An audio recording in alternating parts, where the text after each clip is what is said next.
Well, you can have a look at the kitchen board there. Yes, so it's a salad, basically with what was left in the fridge. Yes, exactly, and that's the rice with tomato sauce, actually, onions, red onions. On the kitchen board there's section. Everything is nice and shining, and things get resolved. You see?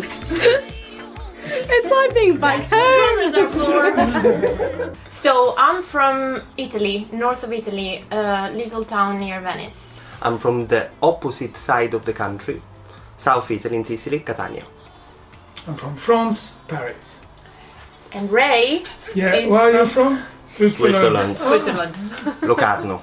Yeah, it's a nice town. We did a 3-year degree, and we studied, our own instrument, and that's where we met, and we decided to form a band. I think school gave us a lot of tools to, I think, to write new music. We got to meet a lot of new people with different background, with different influences. That of course, once you put all the bits together, even if it's not like a technical thing that you learned at uni, it was a bit more of an experience that you lived, and I think that's something that really helped us. It opened our mind for sure, but I mean there are so many other ways to open your mind. Yeah. So that works for us, but yeah, that's the thing. It worked for us because that's the point of a music school. It's about you as an individual, not about the school itself. If it's about the school, you're going to be very technical, and then you will aim to be a teacher or a technician. But we all wanted to be artists, so we all wanted to merge with other people, to share different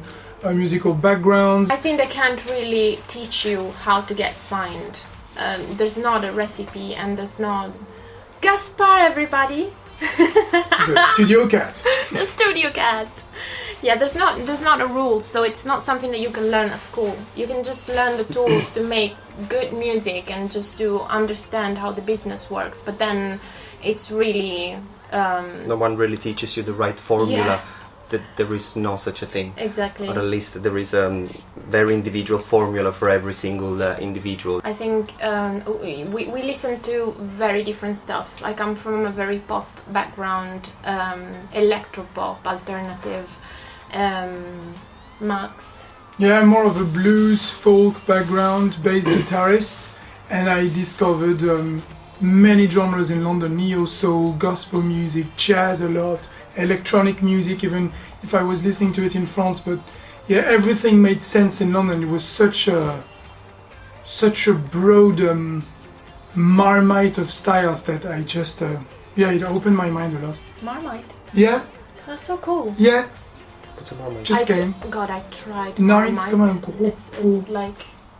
Marmite is terrible. The product. Either you love it or you hate it. Jesus. Terrible. Anyway, yes, and you? I like rock and funk, and rock is also the background of Raymond as well. So, of course, every single time we were in the studio, we try to make some music. There is always that little bit of a funk player that comes up from the drums, or the riff of guitar or bass, a line of bass, which is a slightly different genre. And then what's really interesting is the fact to smooth all the corners and try to make a big puzzle out of all the pieces that we are, basically.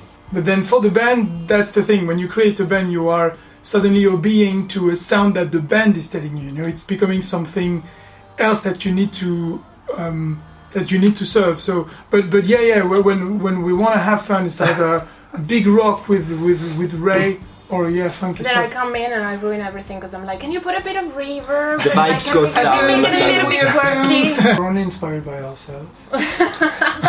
Very humble. No, there's a lot of stuff. Yeah, a lot. Every song has its own, let's say, inspiration folder. So we take, maybe a song comes out and it inspires us a lot, so we write a new song. I really like Björk's voice, so she's always a very great inspiration for me, and Annie Lennox. I just found the name of a tribute band to Kate Bush on Google. Fake Bush. Can we cut that? We're gonna cut that. Well, on the 1st of May this year we played, I guess we'll all agree on that, we played in Rome, in Piazza San Giovanni for the Primo Maggio Festival. That was thanks to a competition that we won called the 1M Europe, which was here in England. And playing in such a big stage and get that much support by people, by the team on the stage, just everyone was just so focused in making sure that every single one of us was comfortable and just ready to go and express yourself on 100%. 65,000 people looking at you, clapping hands. So in my opinion, for myself, that was the best spot so far. Yeah, and we were on national television too, so our families were like on the sofa waiting for us. Yeah, grandma was there like, I'm gonna record it, yes, go for it. It was really nice. Yeah. What about you? Yeah. No, I mean, of course it was the same day, but we played then, we were guest of honor in a lovely little town. I've never cried on stage, but that day it was like being there for an hour, playing songs, and seeing Mary and the band expressing themselves in such a different way, because maybe they were home and more relaxed, and I don't know, to me that was the best show of my life. Matera was a really nice concert. People were really nice and welcoming. There's an enormous amount of energies in the studio between these 4 people. I'm probably the most feisty one. Do you say this? He was talking.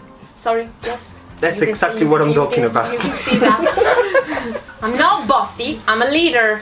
No, but let's put it this way. Most of the time when we argue, in brackets, it's because we are quite picky on each other, especially when it comes to make music, because we all aware that we're all pushing towards the same direction, so it is quite nice to pretend the 100% from each and every one of us. I think recently we really understood what we're good at, what each of us is good at. So we have less to argue about because everyone is doing their job and everyone is responsible. We stay in our fields so as much as we can. we stay in, so it's going much better. Yeah. So Andrea stopped playing drums, he plays triangle. I play ukulele, Mary. Theremin. Voilà. Yeah. And we are working on a new song, which maybe we can say it. It's gonna be out. Let's say it. Let's just say it. End of September, first week of October. Let's see. But it's on pretty its much.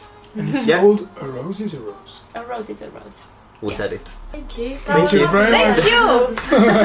That was amazing. Yeah, it's really nice to hear because it's kind of like obviously coming from an Italian background too, like what you're saying about there being arguments between the Italians is like my house. Like, that's what they do. Like my parents not my parents, but like you can tell it between family members. Like it's just We're really really loud. strong and fiery. And, like,